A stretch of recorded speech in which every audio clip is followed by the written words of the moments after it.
Welcome back, guys. Today I'm not going to be working on that. I've got to go check my mom's truck. Her battery's either dead or something. I don't think it's been, but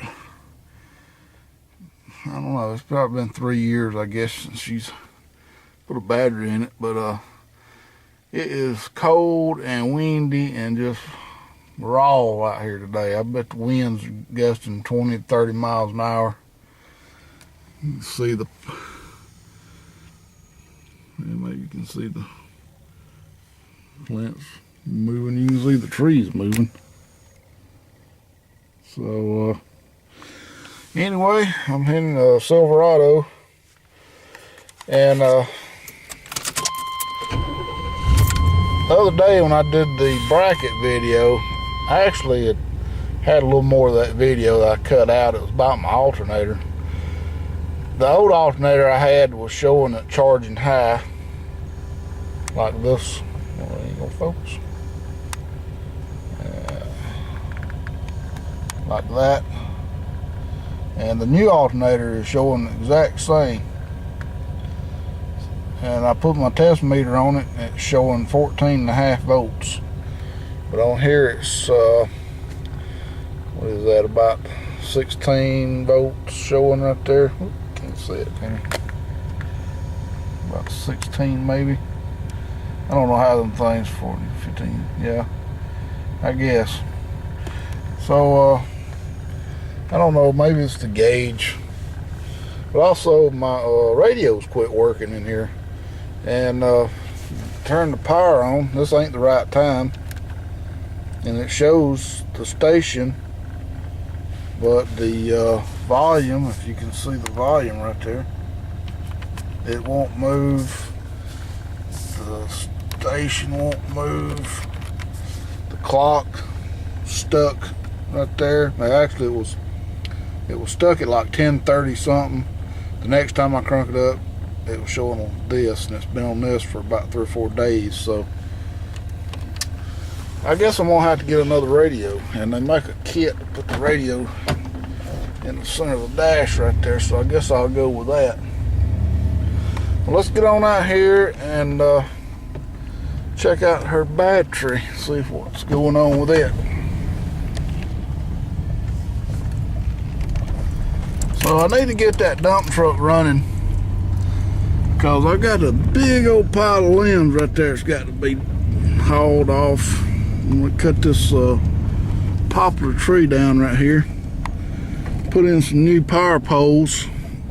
Slow down.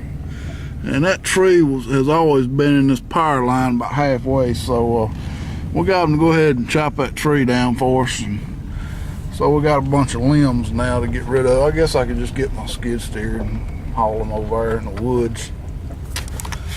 So anyway, guys, this is what we're going to be looking at. I think it's a 04 S10. We'll see what we got. So first thing we're going to do is we're going to check the voltage on this battery. There it is. So we got 12.3 volts. It should be enough to crank.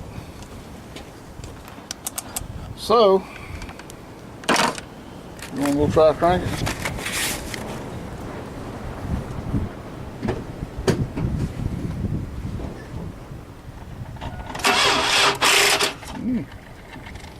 Alright. So, I don't know how old this battery is. It's a value craft. Okay. So it's probably about time for a new battery. Value craft. No, I don't think it's a starter. Well, let's get this battery off here and see what we can do. Alright, guys, I hooked my battery charger up to it. Still was getting a pretty crappy connection on these terminals, but looking at the post and all, they look clean. And it's been on, I guess, 30-45 minutes. And we started out at 0, and now we're at about 70%. So I think I'll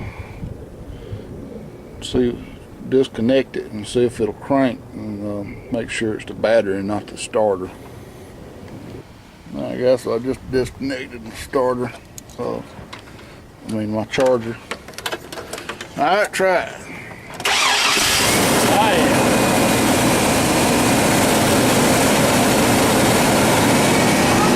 Let it run a minute. I'm gonna check something on it. Now we're gonna check the alternator. Get the alternator filled.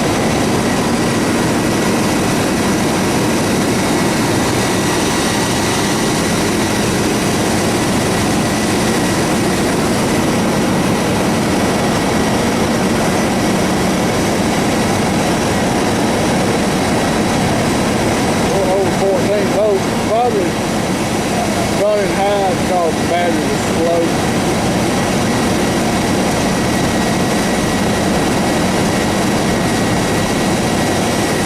So we know we got a alternator put now. The Delphi alternator. Maybe we'll get by a few more days. Thanks for watching. Now guys, got one more thing I want to add. His stepson pulled this battery off his truck earlier in the year, and it's a value craft from AutoZone. Replaced it with their Gold Series battery because he really ain't had it on the truck but just about a year. It's the battery stickers that y'all can see, 10 of 10. So I brought it out here in the shop and charged it up, and seemed to be charging fine. And I just checked it a while ago, and it still shows good. So I'm gonna put it on a 2 amp charge. Go ahead and fully charge it overnight. Stick it on that dump truck and see if I can get the crank tomorrow. Hopefully tomorrow. I may end up having to pull that carburetor off and clean it though. And I'm thinking about making me a redneck gas can of a 5-gallon bucket, and I got a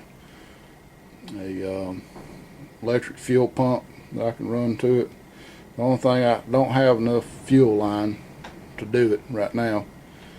So that tank is behind the seat in that truck, and I don't know how hard it would be to get the tank to drain out. So we'll see how that goes.